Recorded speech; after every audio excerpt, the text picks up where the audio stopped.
power and the new fuel circ saw is just as good, if not more, than a corded saw. With the fuel circ saw, I have no problem cutting anything that I would cut with a corded saw. It cut right through the LVLs, no problem. It didn't slow it down at all. I'll cut 2x4s with it all day long. You just can't say enough about the power of it. I mean, when you're a carpenter, you're looking for power when you need it to cut. It's definitely got all the power it needs. I just really like how it cuts fast and cuts straight.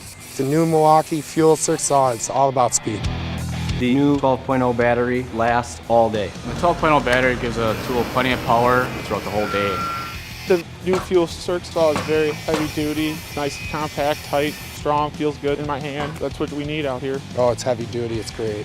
Changed the way we work big time. Well, you're not going to beat the power and the mobility of it. Definitely is the game changer. Grab the saw and cut and go. I mean, you can't beat it.